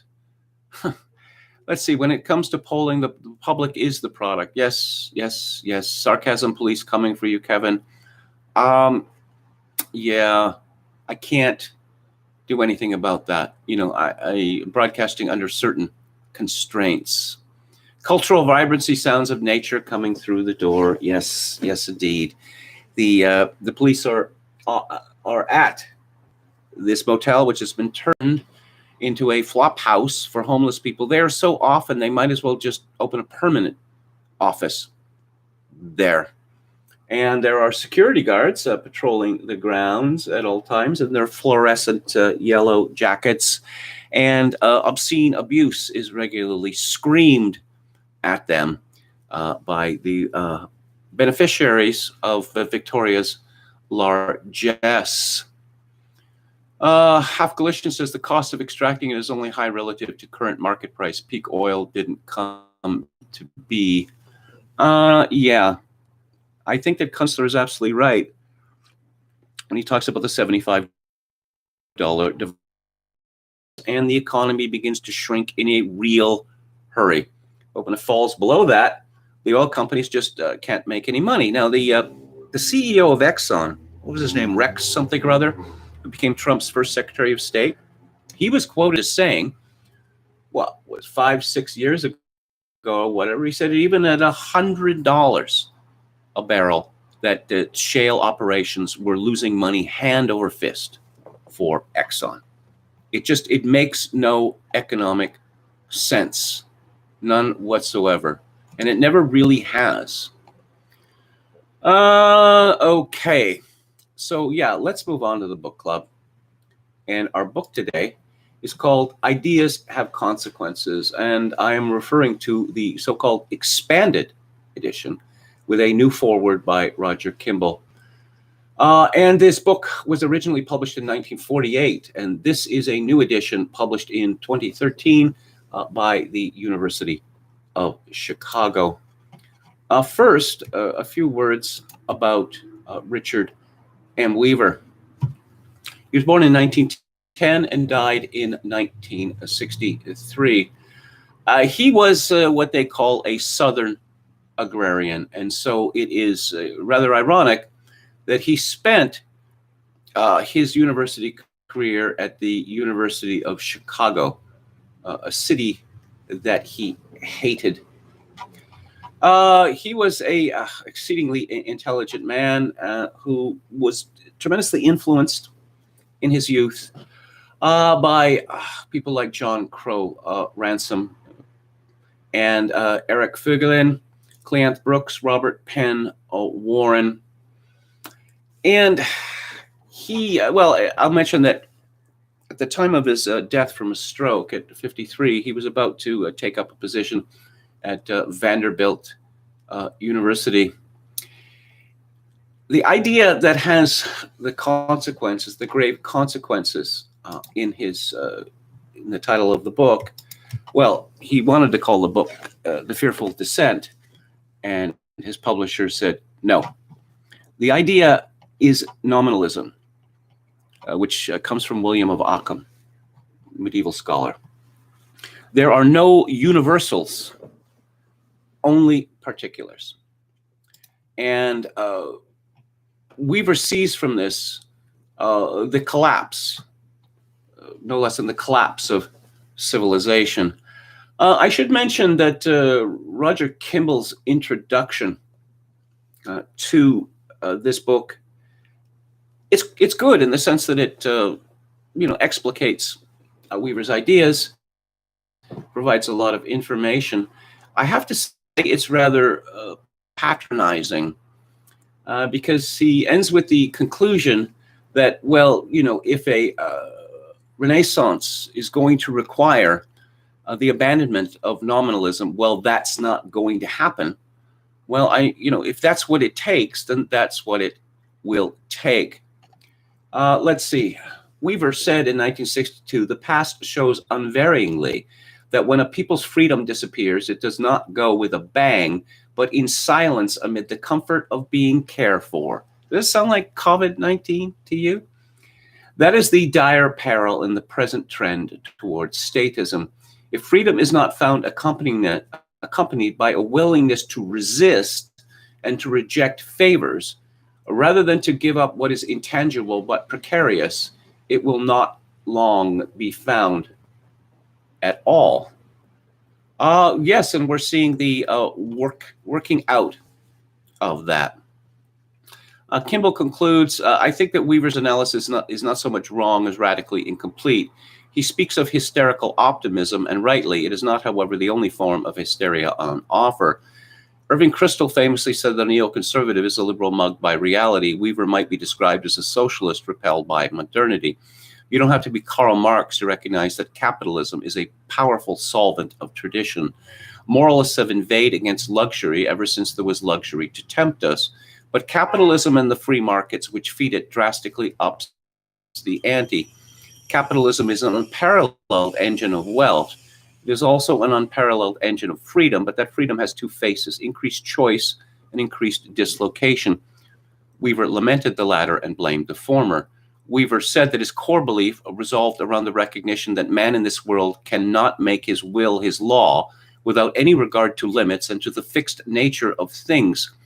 Quite right, and Weaver has penetrating things to say about the spoiled child psychology that underlies the modern culture of entitlement. He is right, too, that modern science and technology present us with formidable moral temptations, but the pretense that we might issue a categorical no to modernity would not only be impracticable, but it would also be immoral, and would be on good Weaverian grounds. Richard Weaver was eloquent in warning about the disastrous results of Prometheanism, of attempting to subjugate the world to our will. But a large part of our world today is a world shaped by science. What greater hubris than to think we could dispense with that world in an effort to live strenuously or romantically? In a way, the work of Richard Weaver is not unlike the Old South he memorialized. It, too, is a splendidly appointed, but for most of us, uninhabitable domicile. Still, it is one we cannot simply repudiate without diminishment. Weaver's work is a heady, sometimes impossible stew, but is one from which we can learn something of how to live, or what is almost the same thing, something of how not to. Well, this introduction comes from an essay that Kimball wrote in the New Criterion in 2006. What happened? What's happened since 2006? We had a near total economic collapse in the period 2008 to 2009. Did any people see that coming? A few, a handful. But what we heard from all the respectable pundits was no, things are only going to get better and better, and house prices are continued to soar because, speculation in housing is a good thing.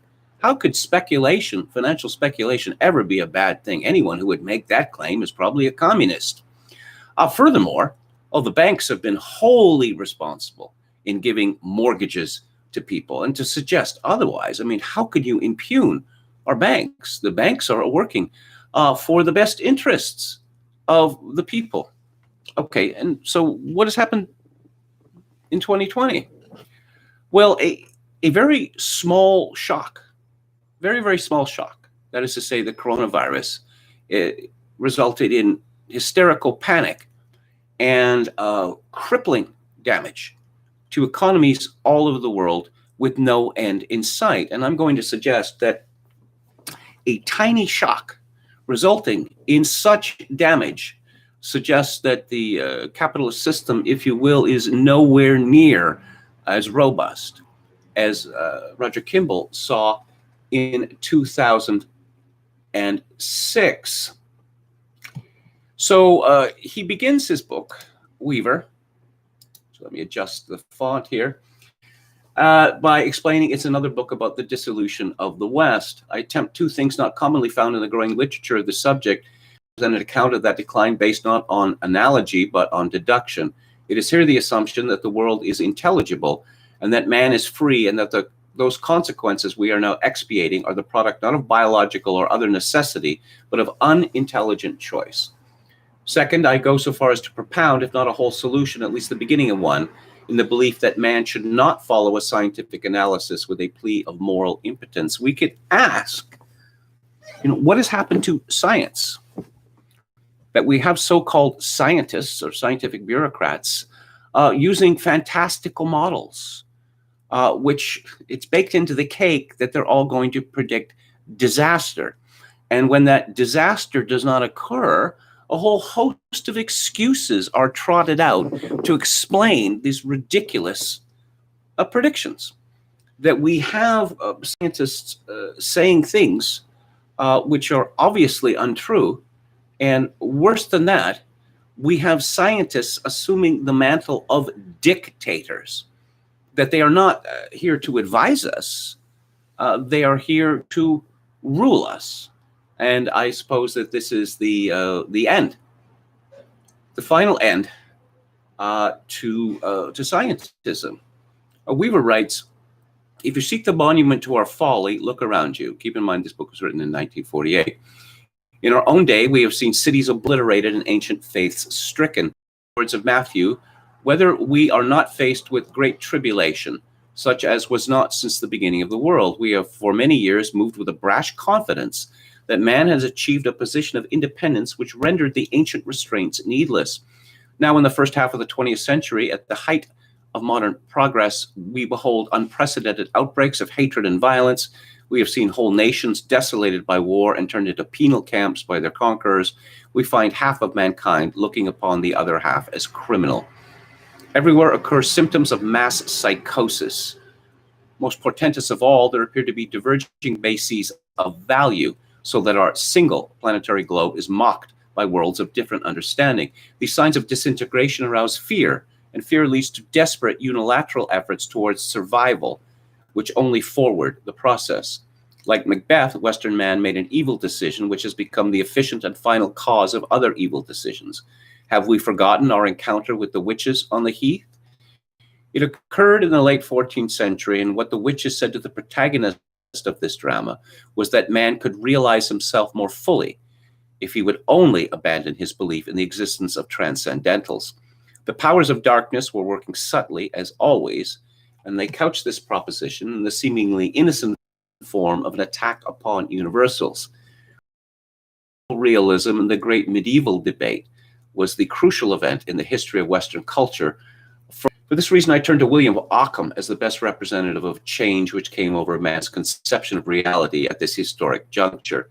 It was William Ockham who propounded the fatal doctrine of nominalism, which denies that universals have a real existence, whether there is a source of truth higher than and independent of man. And the answer to the question is decisive for one's view of the nature and destiny of humankind. The practical result of nominalist philosophy is to banish the reality which is perceived by the internet, and to patient of what is real, the whole orientation of culture takes a turn, and we are on the lens of these words. Banish the reality which is perceived by the intellect. Say a bunch of bureaucrats, mostly women, are terrified by a minor disease and decide that everything must be turned up down. to fight this disease is if it's, the Minotaur or something like that. Weaver continues, it's easy to be blind to the significance of a change because it is remote in time and abstract in character. Those who have not discovered that worldview is the most important thing about a man, as about the men composing a culture, should consider the train of circumstances we have, with perfect logic, proceeded from this. The denial of universals carries with it the denial of everything transcending experience. The denial of everything transcending experience means inevitably, although ways are found to hedge on this, the denial of truth. With the denial of objective truth, there is no escape from the relativism of man, the measure of all things. The witches in Macbeth spoke with the habitual equivocation of oracles when they told man that by this easy choice he might realize himself more fully, for they were actually initiating a course which cuts one off from reality. Thus began the abomination of desolation, appearing today as a feeling of alienation from all fixed truth. Well, this may have sounded fantastic when Weaver wrote it in 1948, but look at what has happened in the universities in recent decades. There is no truth. Everything is relative. And it used to be that everything was based on class. Apparently, everything is now based on race or gender. And if there is no such thing as truth, well, then there can hardly be any meaning to life, which led inevitably to the philosophy of what you could call the stochastic philosophy, that we are mere atoms, floating in a universe that has no purpose whatsoever. And all our attempts to ascribe purpose to life are of no avail, are fruitless, or ridiculous even. It seems to me that such a society, that where an increasing number of people believe in a stochastic philosophy, that everything that happens is just a series of accidents based on certain physical data. I don't really see how such a society can survive for much longer. Weaver writes, if nature is a self-operating mechanism and man is a rational animal adequate to his needs, it is next in order to elevate rationalism to the rank of a philosophy. Since man proposed now not to go beyond the world, it was proper that he should regard the highest intellectual creation methods of interpreting data supplied by the senses. There followed the transition to Hobbes and Locke and the 18th century rationalists who taught that man needed only to reason correctly upon evidence from nature. The question of what the world was made for now becomes meaningless because the asking of it presupposes something prior to nature in the order of existence. Thus, it is not the mysterious fact of the world's existence which interests the new man, but explanations of how the world works. That is the rational basis for modern science, whose systemization of phenomenon is, as Bacon declared in the New Atlantis, a means to dominion. At this state, religion begins to assume an ambiguous dignity, and the question of whether it can endure at all in a world of rationalism and science has to be faced. Now, this is particularly prescient. Again, the Christian religion seemed exceedingly strong in America in 1948. But look at what has happened to it. Protestant religions have basically become health and happiness cults. That you can see perhaps the worst example of this in Joel Osteen, which I was rather amused to learn a few days ago, that you can now buy a little cube, which you press a button, and you get one of Osteen's typically, fatuous, ambiguous uplift. And they have all these people testifying that Osteen's brilliance has transformed their lives. Oh, the doctrine that God wants you to be rich. Well, I suppose these people want to be rich, and I guess they now believe that they have God on their side. But the old joke still obtains that God must have loved poor people because he made so many of them. If you look at the Catholic Church, which was certainly thriving in America in 1948, it's become kind of an adjunct to the United Nations or to the World Health Organization. It's just a bunch of wokesterism spouted by people wearing gowns and funny hats.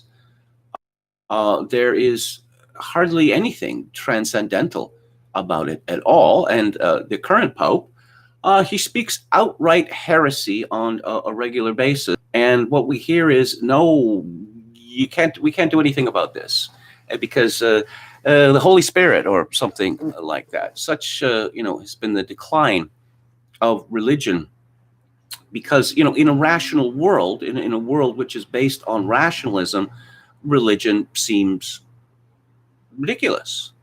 I mean, and so, oh yes, the great spaghetti monster in the sky, ha ha ha. Well, since the beginning of recorded history, man has sought meaning in the world. But if we are told that there is no meaning in the world, that there is only data, I guess we've come to a pretty pass. Weaver writes, there is no term proper to describe the condition in which a man is now left unless it be abysmality. He is in the deep and dark abysm and has nothing with which to raise himself. His life is practice without theory. As problems crowd upon him, he deepens confusion by meeting them with ad hoc policies. Secretly, he hungers for truth, but consoles himself with the thought that life should be experimental. He sees his institutions crumbling and rationalizes with talk of emancipation. Now, again, condition of sexual morality must have looked pretty good in America in 1948, although, as Christopher Lasch pointed out, that I believe by 1920, 1 in 7 American marriages ended in divorce. Wars have to be fought seemingly with increased frequency. Therefore, he revives the old ideals which his present assumptions actually render meaningless, and by the machinery of state forces them again to do service. He struggles with the paradox that total immersion in matter unfits him to deal with the problems of matter. You can see this. Roger Kimball is associated with the neoconservative movement. And, when America or Britain or Canada embarks on some pointless war halfway around the world, oh, well, you must support this. It's, a duty to support war in Iraq or war in Afghanistan or war anywhere else. Oh, we're patriots now, are we? Well, if we're invading people halfway around the world, if we're bombing them for some ideals, why is it that we are importing these same people, the survivors from halfway around the world, to our countries? And we are told that these people are better than us. That doesn't sound very patriotic, does it? Weaver writes, studies pass into habits, and it's easy to see these changes reflected in the dominant type of leader from epoch to epoch. In the 17th century, it was on the one side the royalist and learned defender of the faith, and on the other, aristocratic intellectuals of the type of John Milton and the Puritan theocrats who settled New England. The next century saw the domination of the Whigs in England and the rise of the encyclopedists and romanticists on the continent, men who were not without intellectual background, but who assiduously cut the mooring strings to reality as they succumbed to the delusion that man is by nature good. Frederick the Great's rebuke to a sentimentalist epitomizes the difference between the two outlooks. The next period witnessed the rise of the popular leader and demagogue, the typical foe of privilege who broadened the franchise in England, wrought revolution on the continent, and in the United States replaced the social order which the Founding Fathers had contemplated with demagogism and the urban political machine. The 20th century ushered in the leader of the masses, though at this point there occurs a split whose deep significance we shall have occasion to note. The new prophets of reform divide sharply into sentimental humanitarians and an elite group of remorseless theorists who pride themselves on their freedom from sentimentality. Revolutionaries and logicians move toward intellectual rigor. In their decision lies the sharpest reproach yet to the desertion of intellect by Renaissance man and his successors. Nothing is more disturbing to modern men of the West than the logical clarity with which communists face all problems. Yes, communism was eventually defeated, or rather collapsed, because of its internal. The wars haven't ended. That this place in the world must be the same as his place. That people are all the same, essentially. So, yes, let's build endless towers of Babel. And any place in the world which manages to stick out, whether it be Serbia or Syria these places must be taught a lesson. And with Joe Biden perhaps taking office on January 20th, perhaps it will be decided that Poland and Hungary need to be taught a lesson as well, because the people of Poland and Hungary and their leaders have decided no, they do not want to be like every other place. Weaver writes, hysterical optimism will prevail until the world again admits the existence of tragedy, and it cannot admit the existence of tragedy until it again distinguishes between good and evil. Now, it is now customary to blame the boomers for everything bad in the world, but as a boomer myself, I'm not making any special claims for my generation. It's been a deplorable one, question. But the things that we were taught in school were things that were demonstrable, whatever that might mean. That there's no essential differences between women and men. Now, given the fact that women give birth to children and men do not, one would have thought that sufficient evidence of the tremendous differences between men and women. We are told essentially that the people, all of the peoples of the world were equal. There's equal in respect. And if certain groups were not, say, operating at the level of other groups, well, this was solely due to discrimination. Now, these are all poisonous and destructive views. And, I started school in the 1960s, but they were being taught in the, after World War II and in the 1950s, that essentially all of the problems of life had been solved. And so, things were only going to get better and better. It's, looking back in retrospect, it seems preposterous that people could have fallen for this.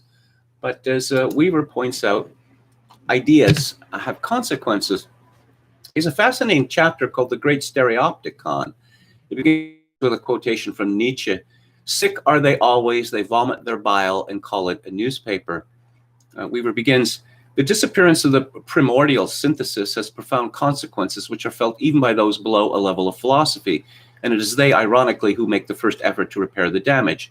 It scarcely needs adding that their lack of penetration renders the effort abortive, for what they do when fragmentation has reached the point of danger is to attempt at restoration by physical means. Leaders adopted the liberal solution to their problem. That was to let religion go, but to replace it with education, which supposedly would exercise the same efficacy. The separation from education from religion, one of the proudest achievements of modernism, is but an extension of the separation of knowledge from metaphysics. And the education thus separated can provide their kind of indoctrination. We include here, of course, the education of the classroom, for all such institutionalized instruction proceeds on the assumptions of the state. But the education which best accomplishes their purpose is the systematic indoctrination from day to day of the whole citizenry through channels of information and entertainment. Now, again, this obviously would have seemed shocking or even fatuous in 1948 because, we have all manner of variety of opinion in America, people would have said. Did they really? Was there much opinion that was permitted that was not liberal in nature? And, as we have found, the so-called conservatives were always liberals at heart. They believe that choice is the highest value, and that it is not really for us to speak of virtue, or even worse, to speak of sin, different strokes for different folks. The vested interests of our, which from all kinds of motives desire to maintain traditional values or to get new values set up in their place, have constructed a wonderful machine, which we shall call the Great Stereopticon. It was the function of this machine to project selected pictures of life in the hope that what is seen will be imitated. All of us of the West who are within the long reach of technology are sitting in the audience. We are told the time to laugh and the time to cry, and signs are not wanting that the audience grows ever more responsive to its cues. point is sometimes made of the fact that modern man no longer sees above his head a revolving dome with fixed stars and glimpses of the primum mobile. True enough, but he sees something similar when he looks at his daily newspaper. He sees the events of the day refracted through a medium which colors them as effectively as the cosmology of the medieval scientist determined his view of the starry heavens. The newspaper is a man-made cosmos of the world of events around us at the time. For the average reader, it is a construct with a set of significances which he no more thinks of examining than did his pious forebear of the 13th century, whom he pities for sitting in medieval darkness. Think of questioning the cosmology. This modern man, too, lives under a dome whose theoretical aspect has been made to harmonize with a materialist conception of the world, and he employs his conjunctions and oppositions to explain the occurrences of his time with all the confidence of the now supplanted discipline of astrology. The great stereopticon, like most gadgets, have been progressively improved and added until today is a machine of three parts: the press, the motion picture, and the radio. And of course, shortly after Weaver wrote this book, television was introduced in a mass way to the United States, and television was found to have a power far greater than that radio and the motion pictures. As Marshall McLuhan explained, it ushered a new form of democracy, a kind of consensus. McLuhan said that this was because television was it was so blurry, so indistinct, unlike the clarity of radio, unlike the clarity of the motion picture. And so politicians stopped pounding on lecterns and shouting. They began speaking in a conversational voice, such as this. And I'm being perfectly reasonable. We're all perfectly reasonable people here. So we can come to, reasonable conclusions. We can solve our problems reasonably. And the rise of television led to a political system in which strong opinions were banished. No.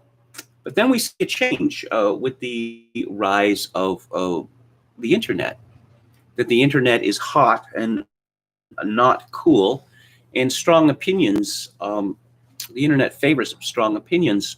But if you look at the change wrought by social media, it is now the great stereopticon. It's more like Jeremy Bentham's device, panopticon, where we are all under surveillance at all times. And some joke that some 15-year-old made is now used as an excuse to ruin a young woman's life and keep her from attending any kind of post-secondary institution.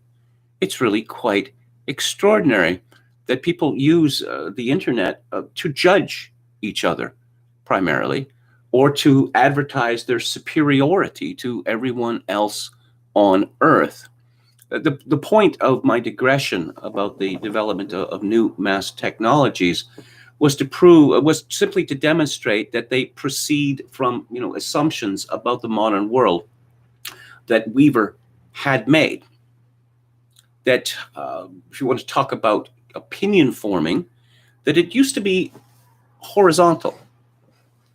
Before the newspaper, say, people would talk. The newspapers existed before the development of the telegraph. They were local, and they depended on people talking to people. But people for the newspaper talked to their friends, neighbors, families about, say, political issues. But increasingly, the dissemination of opinions has now become vertical. That there are the people at the top who know what is best, and they instruct everyone lower down on what they must believe, what they must think, what they must say, how they must act. This is a exceedingly deep book, despite its shortness. This is a book that one could read in let's say 3 hours or so, but it would be a mistake to read it that quickly, particularly since Weaver is speaking in opposition to the zeitgeist, to the spirit of the age. And again, it takes some time to take in the audacity of his argument. I won't go into Weaver's suggested solutions. I think it is better to appreciate this book as rather as a physician examining a diseased man, and that it is only after we discern the nature of the disease that action can be taken against it. So those are my thoughts on Richard M. Weaver's Ideas Have Consequences. If you like this book or you're interested in Weaver, he wrote another fine book called The Ethics of Rhetoric. Halper says, Oswald Spengler said that the newspaper drops the same thought into millions of minds daily. Visionary Companion says, I grew up hearing, that's just your opinion. This was always after someone went to the trouble of formulating opinion and expressing it at length and disagreed with a foregone conclusion.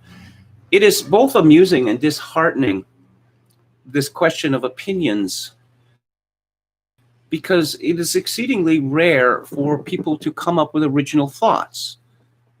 Most people, and this has always been the case, have heard something expressed by someone else, and they say, okay, that's my opinion too.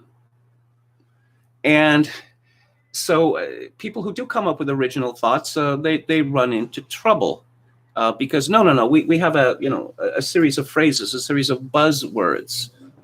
Men are no different than women. Everyone is equal. And now, there's no such thing as male and female. There's only an infinite number of what genders and gender expressions. Systems grow big, brittle, and interconnected, then fall under the weight of their complexity. Again, this is, Tainter describes this in his book. Quachalango says, Hilton Kramer was better, though. Actually, if I had to think of KMG analog, it would be Hilton Kramer. I interviewed him once. I was talking about classical music, and I thought, this man comes from a vanished world. He talked about, I wrote a piece about the commercialization of the marketing of classical music. And so Kramer was talking about growing up as a boy, in Boston in the 1930s, and where he was thought, at least in his milieu, that, musical education was essential to everyone. And he talked about boys, collecting their coins in order to watch Kusevitsky conduct the Boston Symphony. And I thought, yes, a vanished world, indeed. Let's see. Quachalango says, Joel Osteen really let folks down in that Houston flood. Was that it? Okay. Emmett Kelly's final comment. Emmett Kelly's Earth, one might go back to Duns Scotus and univocity as the root of the problem. And on that note, let's talk about what is coming up on the show next week. Okay, something went wrong. Try again. I can't imagine why this is happening. Twitter has stopped working for me. In any event, let's see. The book club next week, I'm going to be discussing, if memory serves, Hermione Lee's biography of Tom Stoppard. And on Theater Thursday, I'm going to be discussing Andrei Tarkovsky's 1972 science fiction film, Solaris. I'll be back on the air Monday at 7 p.m. Eastern, 4 p.m. Pacific. If you like to show any part of it, I'd appreciate it if you click on the like button and subscribe to my YouTube channel if you have not done so already.